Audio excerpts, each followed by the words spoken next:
Sisters who watch. Sisters who watch. Sisters who watch.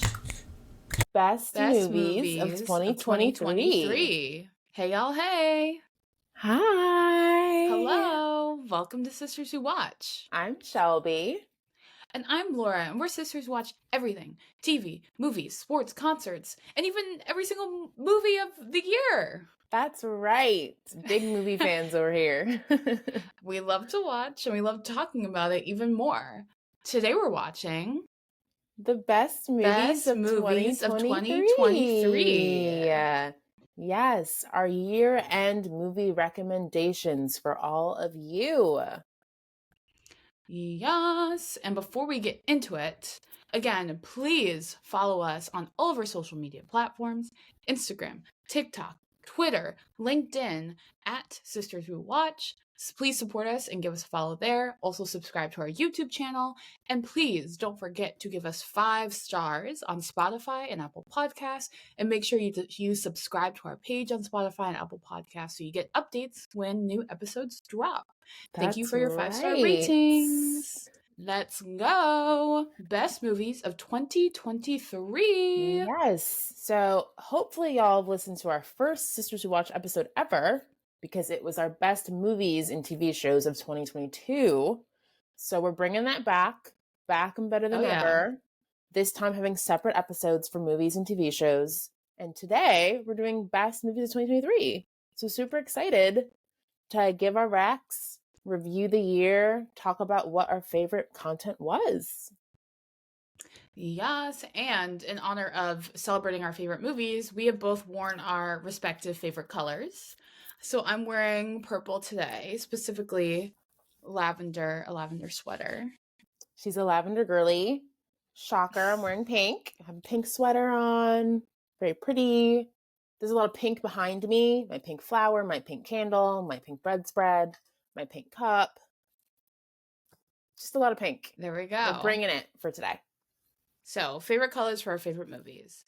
And I feel like this year has been an interesting year, right, for the entertainment industry. So I know that a lot of movies have been pushed to next year, 2024, because of the writer's strike, the actor's strike. So I'm intrigued to see how this affects our list. I think it was a great year for movies. It felt like film was back. Yes, the strikes were happening, so you had some big movies like Dune Part 2 get pushed to next year. And you also had some movies that were supposed to film this year get delayed, that then delayed their release dates for next year and the after. So that did happen. But we had some really great movies this year. Of course, theatrically, you had the Barbies and Oppenheimers of the world. You had these really exciting film festival runs for movies. Streaming, there were great titles. Like, I personally think movies are back.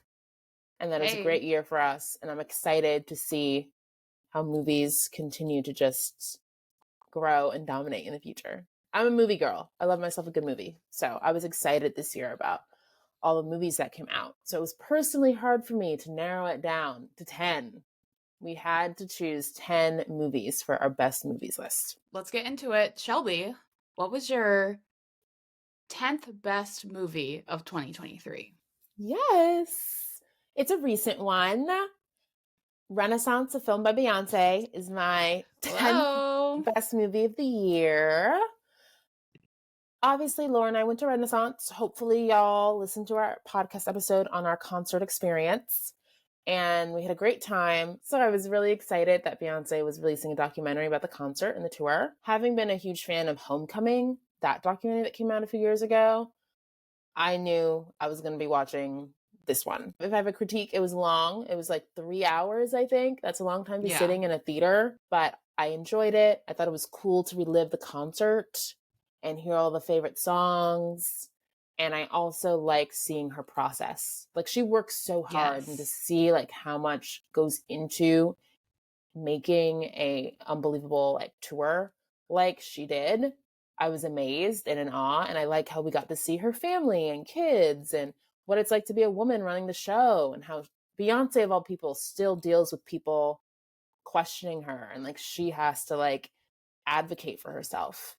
even when, you know, she's one Right. of the biggest superstars in the world. So I also was very excited. I saw opening night that Thursday, and it was great. What was your favorite part of the movie? Like, what was your big takeaway? I really liked learning more about Uncle Johnny. Uncle Johnny, for those of you who don't know, is Beyonce's, I'd say, like, family friend and kind of like unofficial uncle who um died, but was really formative with like Beyonce's like early years, like creating some of her costumes and good friends with her mom, Tina.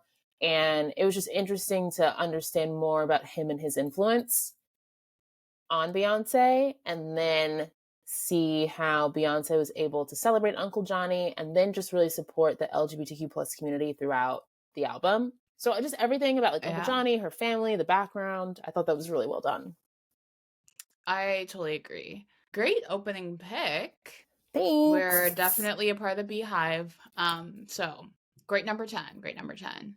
What's your Okay. number 10? I feel like mine might be a little controversial, maybe how high it is on my list or how like low they might have thought it would seed higher. But my list is the movies that I enjoyed the most this year. So Uh-huh. that is, how I'm approaching this list. So my number 10 is Oppenheimer. And yeah, one of the Yes. biggest movies of the year. Christopher Nolan, Cillian Murphy. Yes, everyone knows this movie. And I have it at 10 because it was so well done. I Mm-hmm. thought it was a very well shot movie. I was very intrigued. I was entertained. However, it was really long. Uh-huh. There were points I was checking my watch a lot. Um I got tired. I think we saw this together, right? We did. We 10 did. a.m. with cold brews Yes. in hand, needed the energy to get through it. Yes. Because we saw it like first thing in the morning and I was so tired and it was hard for me to just really be in it. I was like trying to chug orange juice while we were watching the movie. We did review this movie, so go check out our episode full length review of Oppenheimer. And yeah, I feel like I put my critiques in that. I thought it was kind of confusing at times. I didn't understand the black and white and then going back to the color. Um so I that's why this is at 10. I acknowledge that this was a great movie and it's worthy of a lot of the praise. I just didn't love it as much as everyone else. But it definitely deserves to be, on the best list of movies this year. Some people might think that's a little low, but I think you're entitled to put it wherever you want on your list. At least it made it. Thank you. At least it made it. Right. My number 9 is The Blackening. Oh, Ooh, a movie that we reviewed in honor of Halloween. It came out Juneteenth weekend this year. It's a horror comedy. Listen to our episode on it if you haven't yet. I typically am not a horror girl, but it was more comedy, so I thought that was really yes. fun. I honestly really put it on this list because I felt like it did a great job highlighting the Black experience and things people go through. So I felt very seen. Like the fact that they were Yes, playing spades, like that is such an important part of our lives, right? We're playing cards, and for the sure. fact that they were, playing a game about who was Black enough. Like that's like something that we've dealt with in our lives, you know? So I felt very Yes, seen by it. And I thought that it was a really good ensemble cast. It's not higher on the list because I wanted it to be a bit more funny. That's something we talk about in our review. And there were a few plot holes. But in terms of something that I enjoyed, I laughed, I felt represented, it's one of my favorite movies of the year. totally second everything you said. Yeah, we reviewed it. We both enjoyed it. And yeah, great representation. It felt very referential and we got all the jokes, right? We got all the Yes. references.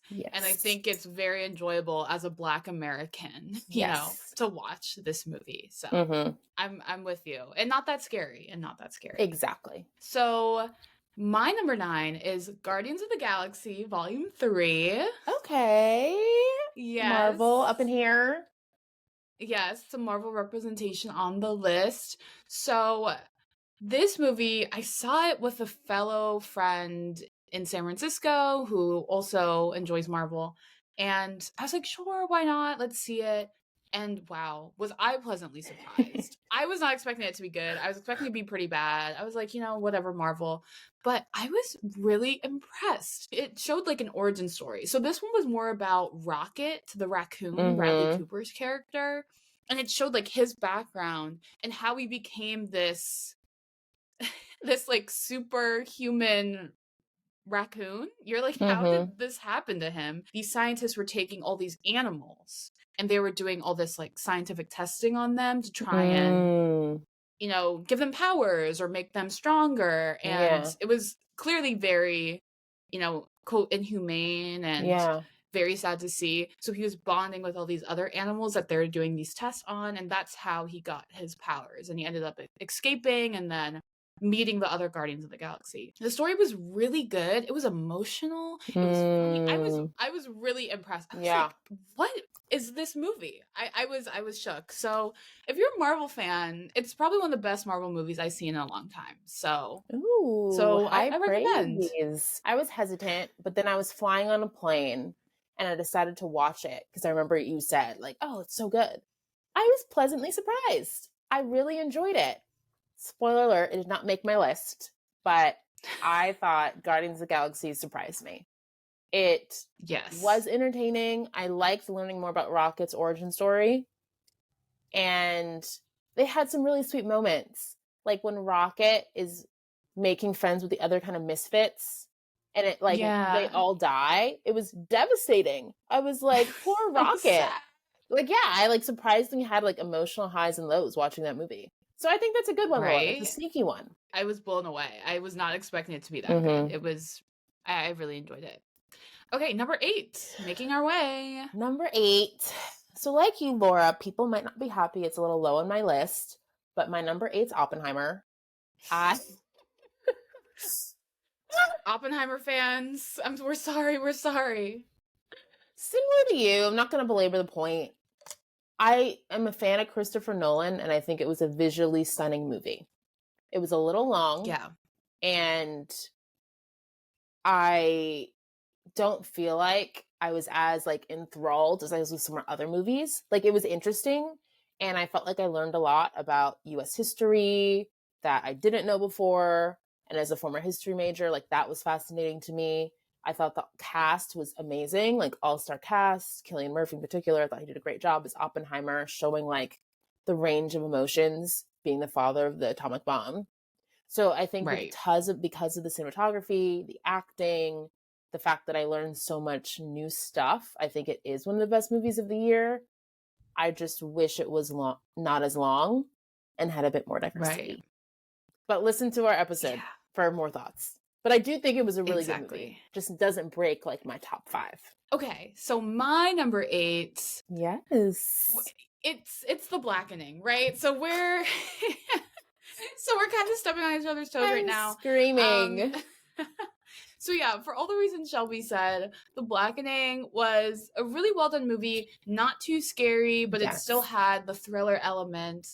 If you are a Black person in the US, right, it's something you can really relate to.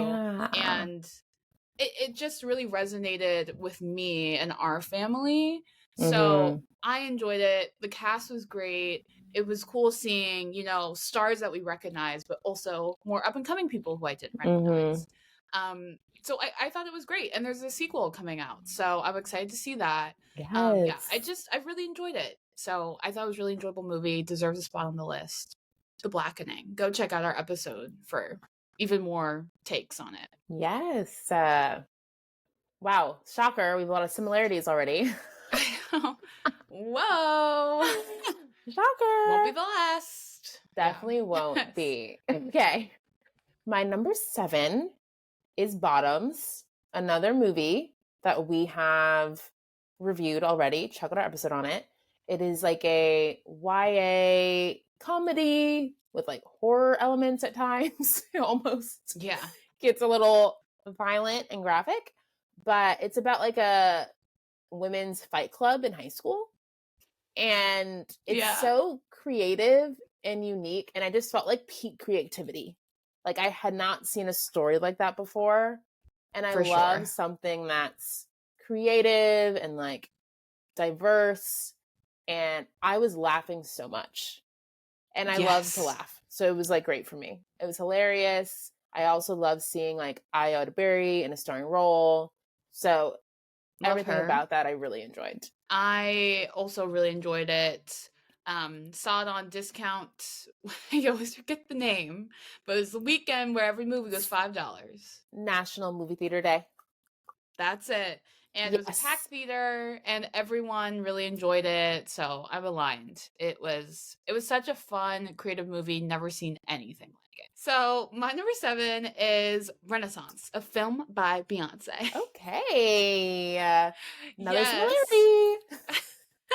Beyonce is one of my favorite people, public figure, just ever of all time. I have loved her since, yeah, the 2000s when we were like, kids, right? She was someone who I've always looked up to. And I just love everything she does, genuinely. Homecoming movie was amazing. This movie, it was so well done for a concert documentary movie. And So as good. someone, we were there at the show. We saw her in LA, right? And a lot of the clips were from the LA show, which I I noticed. I peeped that. recognized the I loved. I was like, yes, Yes. Inglewood. That was us. Exactly. And one of my favorite things about it, her fashion throughout the whole Oh, tour was amazing. unbelievable. Absolutely unbelievable. She had new outfits for every single concert. I don't know how that's possible, but every show she had new outfits. And the fashion was just unmatched. And you saw all the different outfits like flashing back and forth, and I loved seeing that. And you saw the special guests from the different cities, right? We saw Kendrick Lamar, Diana Ross, Megan Thee Stallion. And Meg. that was really cool. And she also showed songs. Not every city got the entire set list. So she played songs that not everyone got to see if you saw the show.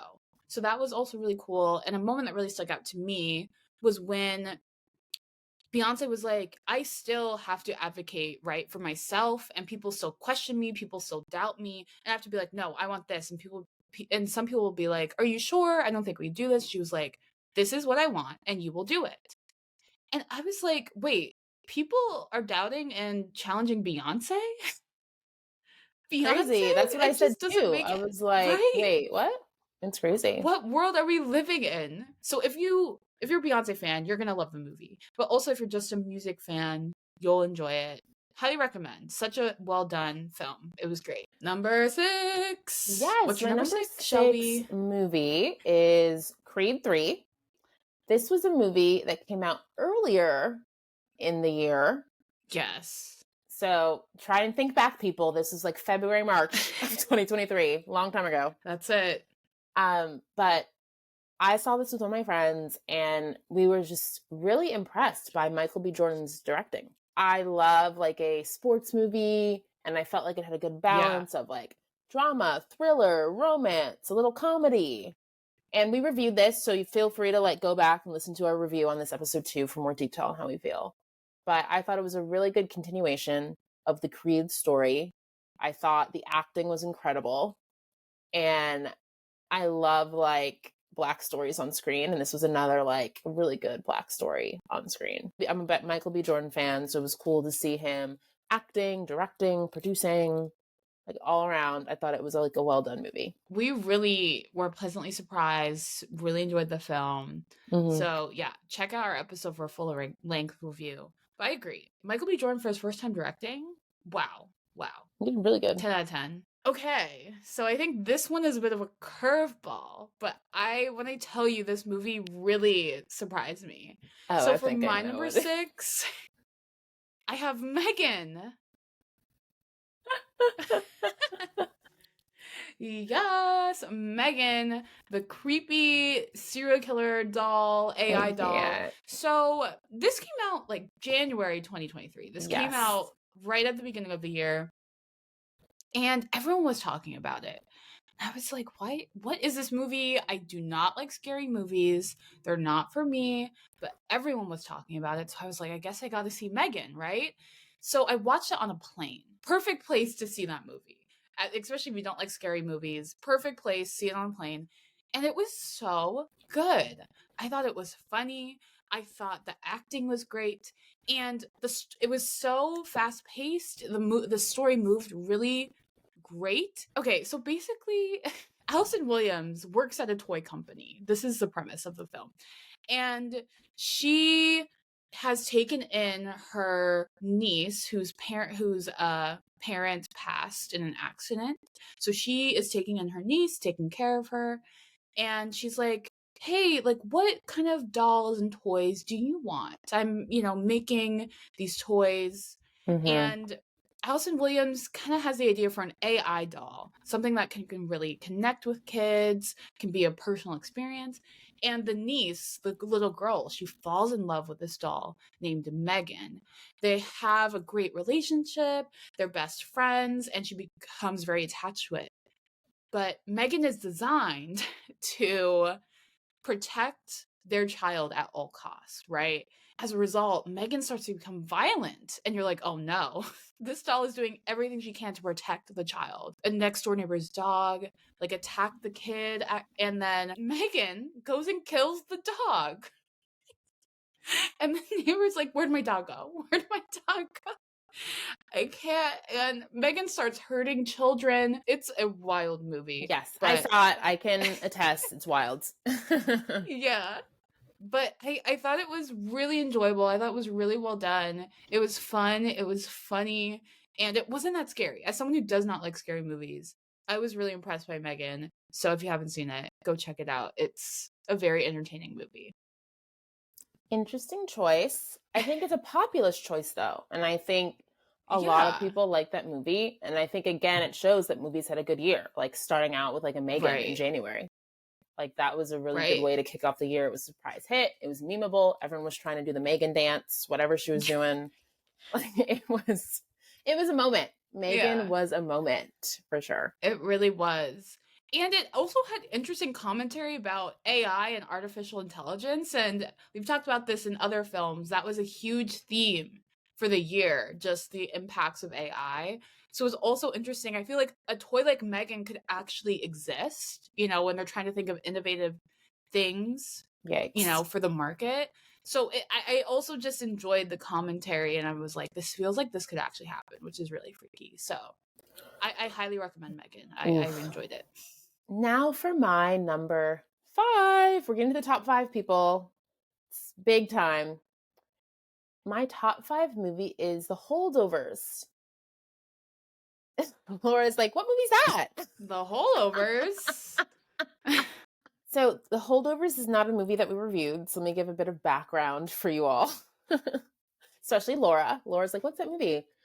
It's directed by Alexander Payne, and it stars Paul Giamatti and Davine Joy Randolph, and like a lot of like up and coming younger actors.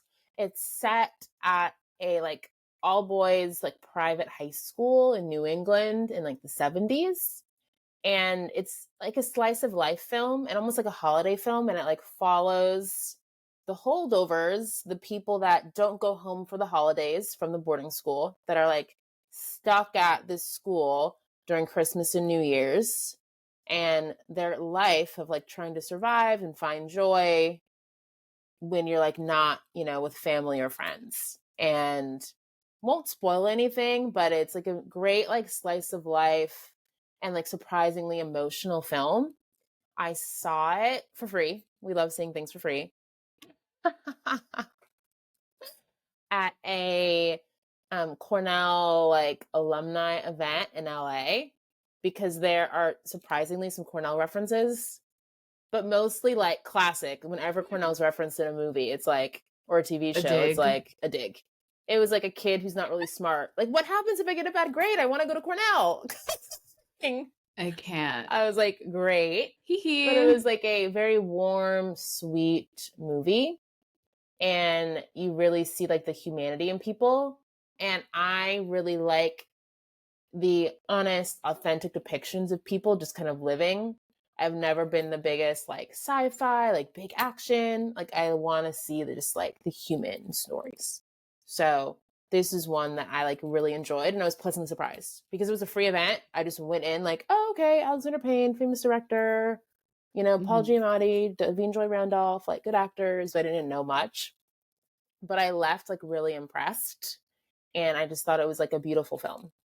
And it's like not like over the top, it's like not super thrilling, but it's very much kind of like a dramedy, like slice of life. I recommend. Focus Features distributed it, so I'm pretty sure it's probably on Peacock right now. So go watch it if you're curious, y'all. Okay, Yes. I did heard of it. I had seen previews for it. So, and you said that it was good. So, maybe I'll have to check it out. Yes.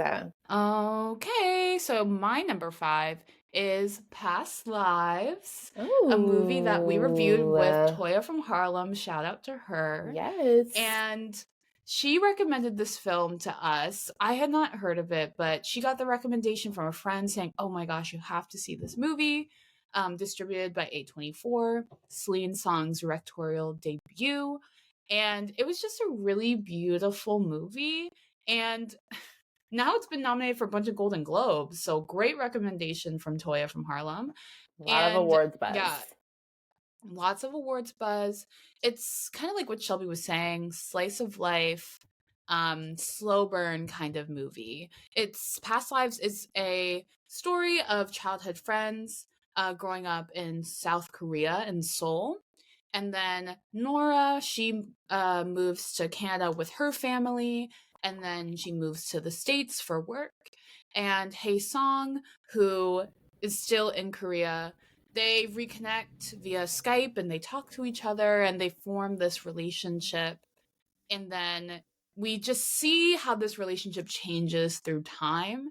And Nora ends up married and she's living in New York with her husband. And then Hae Song visits Nora in New York. And we see this tension that has built up for years from childhood. So it's really interesting. It's not flashy. There aren't crazy effects. It's not, it's a simple, straightforward movie with just a really interesting script and screenplay.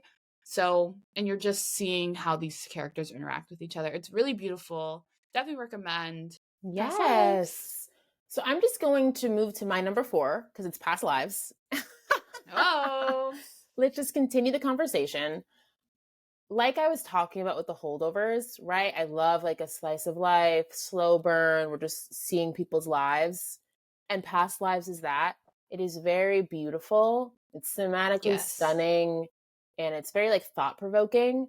I feel like after we discussed it on the podcast, it like still had me thinking. I was like, like, do I believe in Inyun? And do we all have multiple lives? And can you miss out on the love of your life and like have to like move past it? Like all these things that the movie makes you think about. I thought the acting was amazing. And it was also like really creative to me in the sense of it was like a romantic drama that didn't have a happy ending. And most of the times they do. So I think it kind of, turned the tropes on its head a bit, which I liked. And initially I was like, no, I want a happy ending. But I actually like how the movie ended and turned out. And I just think Celine Song and team did like a really beautiful job. And the fact that that was her like feature directorial debut is like so impressive. Wow. And it's so awards worthy. It's getting all these great reviews and nominations. Definitely think it's a contender during Oscar season. We need more women directors being recognized for their work, because every year women directors do put out great work, but especially for the Oscars, we're not nominated. So hopefully Celine Song gets that nomination this year. Fingers crossed. So now it's my turn for my number 4, and it is Bottoms. So yeah, as Shelby talked about, it's a really great movie, and I've never ever seen a movie like Bottoms before. So please listen to our full-length review of Bottoms because we get into everything, and it is so funny. I mean, this is an Io Edebri like fan podcast. We love her and all her content. So she's great in the movie, and it just feels so now, and it feels so fresh, and it just feels like a comedy for the culture right now. And I really enjoyed it. I liked how it is a diverse story, Black lead, and it's a lesbian teen rom-com, and it's like, we don't have so movies unique. like that. Right? So I loved it. I really did. So go see Bottoms if you haven't. It's great. We're getting down to the nitty gritty, y'all. Number That's it. 3. So my number 3, some people might be surprised it's not my number 1, but my number 3 is Barbie. I know. What? Crazy. What? You're wearing pink. I'm wearing pink. I have plenty of Barbie paraphernalia after seeing the movie. And What? I'm a big fan, but it's not my number 1 or 2. I really enjoyed Barbie, but looking back on it, it was honestly like more of like the vibe. Yes, I liked the movie, but I was here for like the pink, the energy, the colors, like celebrating femininity and like womanhood. So I liked the movie, and I think it was so fun and creative and light, which I love. Like, give me like a light movie I can laugh with, but also has a message. Perfect for me. I love the satire. I thought it was just so pink and fun to look at. Like the costume design, the production design was great. It was true Barbiecore. True Barbiecore. Yes. And I love the balance, like I said, of the topical and the funny. It was so much pink. It was very creative. Kenergy, like what a moment. Hilarious. Ryan Gosling could totally win an Oscar for that. Like he's so funny. So I really liked the movie, and I think it resonated with me, not just because of the pink, but because it was like female forward and just celebrating what it's like to be a woman and speaking to what it means to be a woman. But it does not make my top 2. It's tough. So there aren't cons really. It's just other movies did it for you more. Yeah, Is that what I'm hearing? I think other movies made me feel something more. Like when I go to a movie, I want to like enjoy and laugh, but if you can somehow like move me to like feel something and like feel an urge to like talk about it or change something, like that is huge to me. But I feel like Barbie, it was more just about the aesthetic as well. Like there was a message, but the message didn't like have me like feel like so passionate. Like, oh my gosh. Right. It's more just like being a woman so hard and complex. Yeah. Yeah. Which is true and Which valid. is true. And like valid. And it was fun. And I liked it. And I love pink. And I will rock my Barbie sweatshirt till the end of time, you know? Yeah, I get it. But compared to other movies, it's not like you learn something new or like feel compelled to do something, right? Yeah, no. I get what you're saying. And also the soundtrack was amazing. Forgot to say that. Like the music was great. Barbie World, Dance the Night Away. Amazing. So like, the movie had a lot of things going for it, but just a little something missing. Yeah. I totally get that. Yeah. And if you listen to our full length episode, we talk about our cons. We talk about things that they could have done better. There are a couple scenes that I didn't really understand and thought were misplaced, but overall, Barbie was great. So I respect the pick for sure. So now it's time for my number 3. So here I have Chevalier. Ooh. A movie that we reviewed, and it's a biopic on Joseph Bologna, who was a slave who had a white dad, black mother, and he was sent to France to be with because his dad had passed and he was taking over for his dad and his position in society. So he was put in these fancy schools as the only black kid, and he just took to the violin and he started playing the violin. Yeah. And there's a really cool scene of him violin battling with Mozart in the beginning, which I absolutely loved. And it just shows how he starts as this kind of confused about his ethnicity and his place in society. And then by the end, you see him grow so much and evolve into someone who's really proud to be black and connects with the black people in France and rekindles his relationship with his mom. And I really, really enjoy that movie. I saw that with my mom and my brother. I know they also really loved it. So Chevalier was such a great movie. I learned so much. I had no idea who Joseph Bologna was.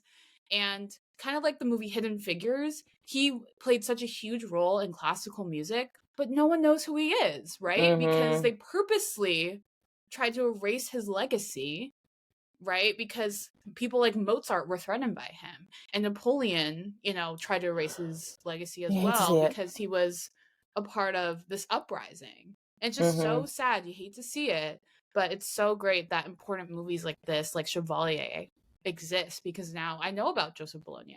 And the music was great. Kelvin Harrison Jr. actually was playing the violin in the movie. Crazy. So that was awesome to see. Yeah, no, it was a really great movie. It did not make my list because of some critiques I had. I listened to our episode on it, but I really liked it. And I love learning about like a hidden figure, like you said. Like people need to know who Chevalier is. So I'm glad he got recognized. My number 2 movie of the year is Killers of the Flower Moon. Wow. We recently dropped an episode on this, so definitely listen for our full thoughts. And what I was talking about with Barbie, like something missing, like Killers of the Flower Moon, it's darker than most movies I'd like. It's longer than most movies I'd like, right? There are a lot of things that could have been better, but it was so powerful. I just felt like so captivated by it. It was 3.5 hours, but thrilling at the same time. Yes. And I was in that theater for 3.5 hours. I did not miss a second. It was such an important story to be told. And for too long, Indigenous stories have not been told, and Indigenous communities have been suffering silently. And the US government has been getting away with stuff, right? So I was just, really like taken aback by the whole thing. Like it really hit me. Like afterwards, I was like, whoa, people have to see this movie. And a lot of people are evil in the world. And it's my takeaway was like, there's evil in the world and people need to see this movie to understand what Indigenous communities have been through. I thought it was cinematically shot so well. I thought the acting was amazing. Truly one of Leonardo DiCaprio's and Robert De Niro's best performances ever, in my opinion. I thought they crushed it. I thought Lily Gladstone was amazing as well. Like the entire cast crushed it. And I thought it was one of the more powerful movies I saw this year that like really inspired me. I totally agree. So good. So well done. It's great to know that Scorsese knew that this story needed to be told, right? And he did his best to tell this story the best that he could, right? And in the episode, we talk about how ethical it is for, someone not from a community to tell the story of a people, right? And we kind of struggle with that. And I definitely still struggle with that. Is Scorsese the right person to tell the murders of the Osage community, right? But regardless, the fact that this movie got made is so important. I totally agree. Really well done. Such a powerful, powerful movie. So my number 2 is Hi Barbie. Hi Barbie. So Barbie is my number 2 movie for all the reasons that you said. I mean, I even like kind of like what we said, Killers of the Flower Moon is a really important movie, but I think you could argue that Barbie is also a really important movie. This summer, as everyone has been saying, was the summer of the girl, summer of women. Year of the girl, right? Okay? Year of the girl. It's the year of the girl. Barbie was one of the biggest movies we've had in a long time, right? Probably pre-pandemic, like the biggest just movie to be talked about. And also, Renaissance World Tour, I mean, you know that we are obsessed with Beyonce. Loved it. So powerful. And then, of course, the Eras Tour with Taylor Swift. Those 3 events were so big this year. So Barbie was just so important. And it was so funny. It was so well shot. It was so aesthetically pleasing. The music was great. And yeah, give Ryan Gosling his Oscar. Honestly, he was so good. I was shocked at how good he was in the movie. I loved Ken. I'm Just Ken is one of the most iconic so funny soundtrack songs ever.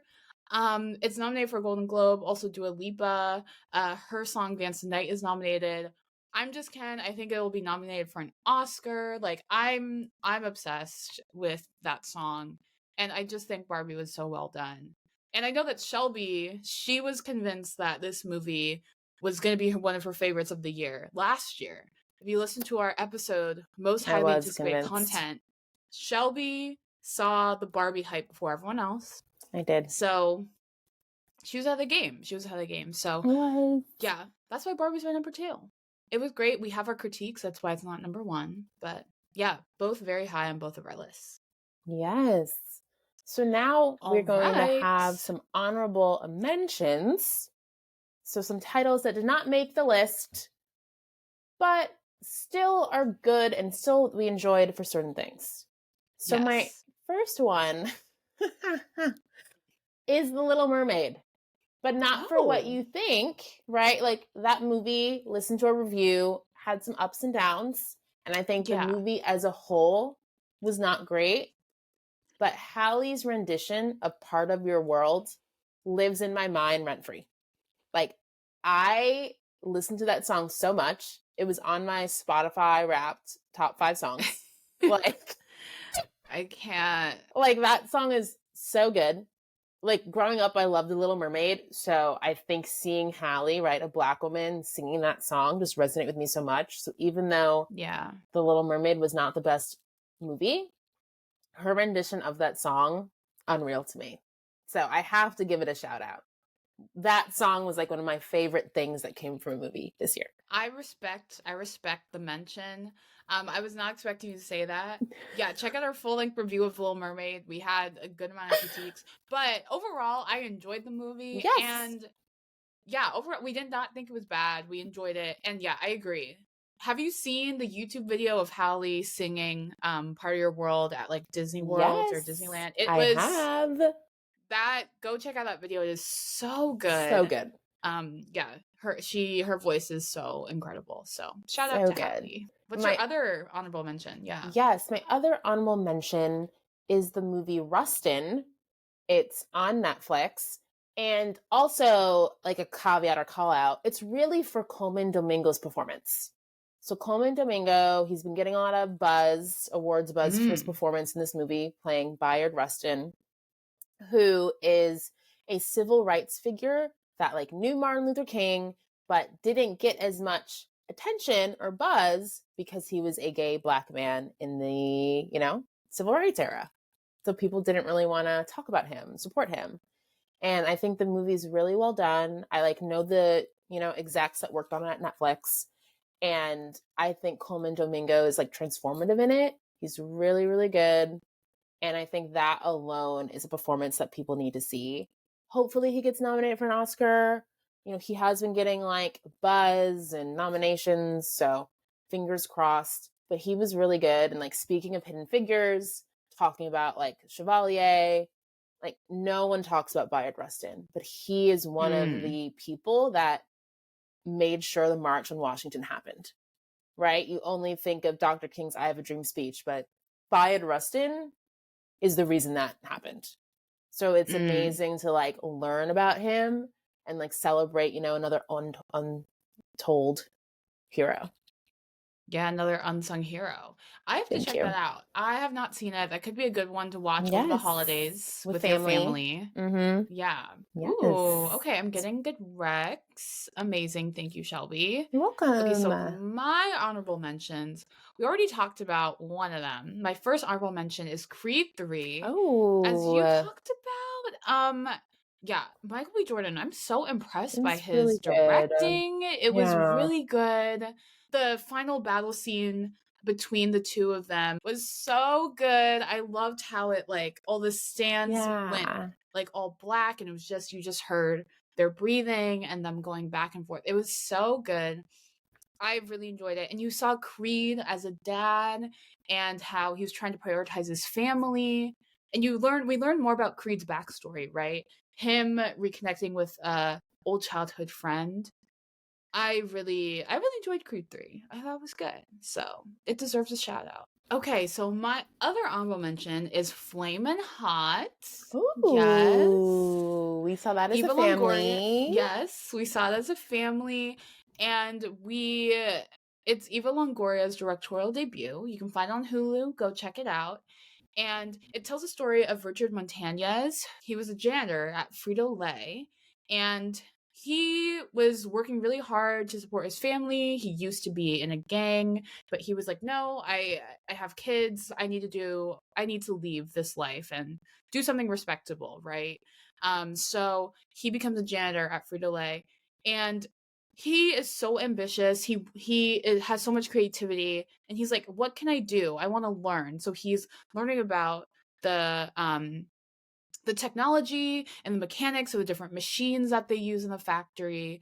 He just doesn't want to keep sweeping and cleaning. He wants to learn. He wants to do more than that. And then he hears about the issues that Frito-Lay is having, and he's like, okay, well, what can I do, that is different, that can help Frito-Lay?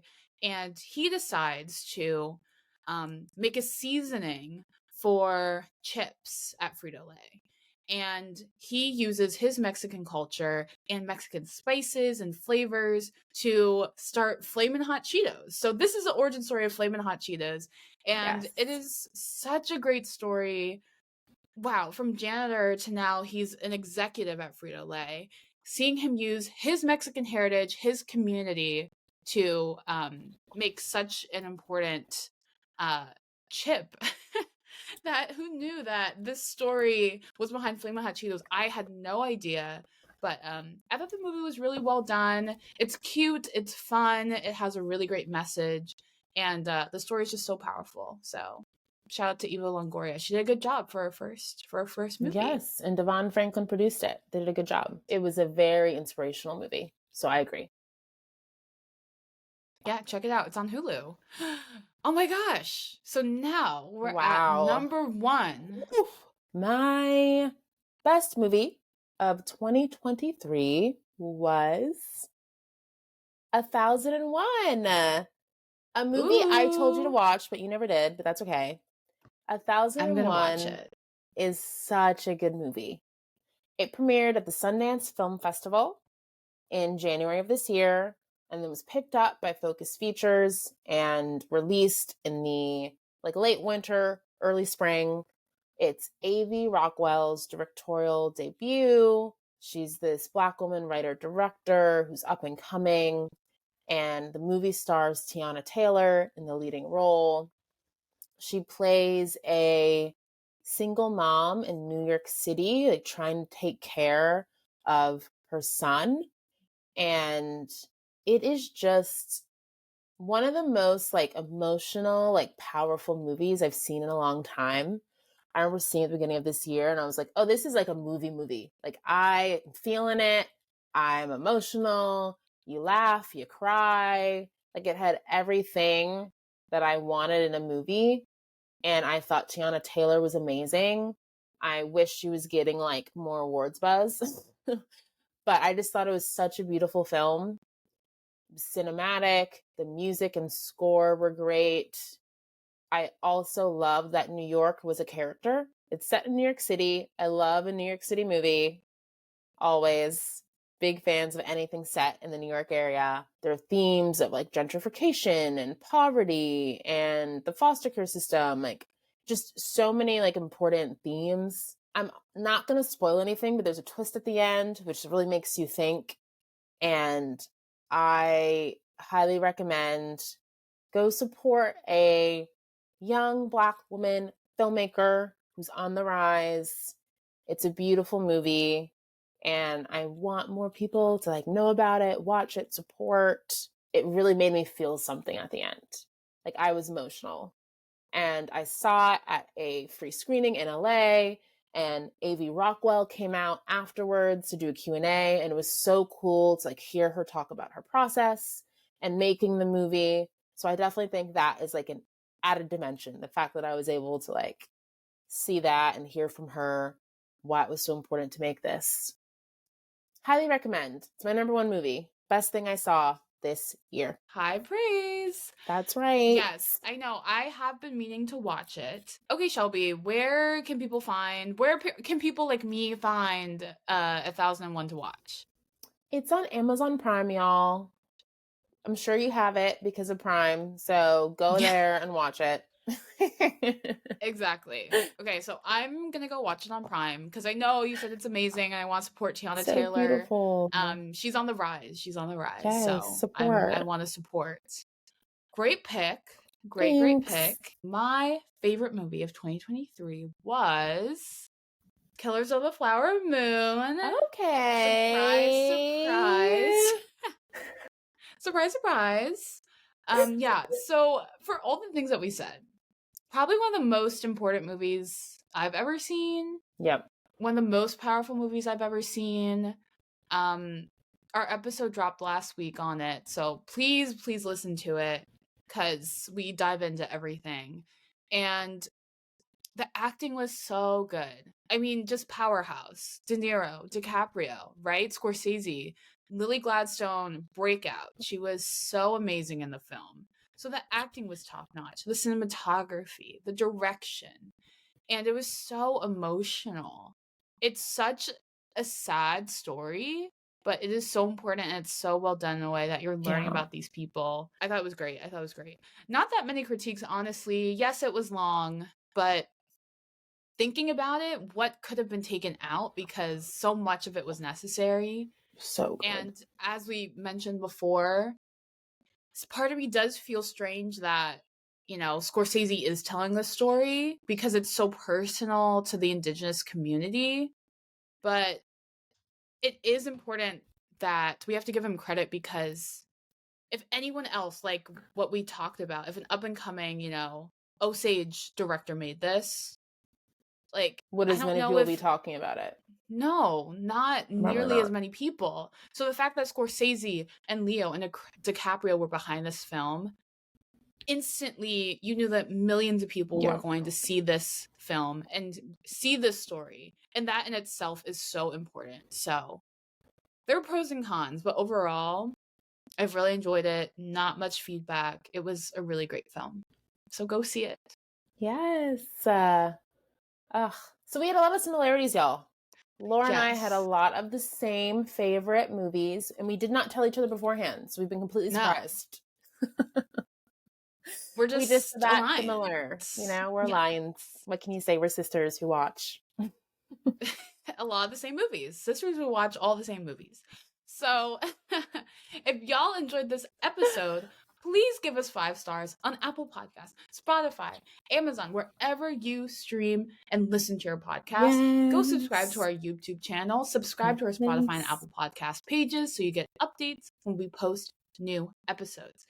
And please follow us on Instagram, TikTok, Twitter, LinkedIn at Sisters Who Watch. We're out there. Go follow us and go support our content. Yes, we're everywhere, y'all. We want to hear from you. You can DM us on social media, comment, respond to our Q&As on Spotify. We have an email. You can email us at sisterswhowatch@gmail.com. Just let us know what you think. We're grateful for y'all and your support.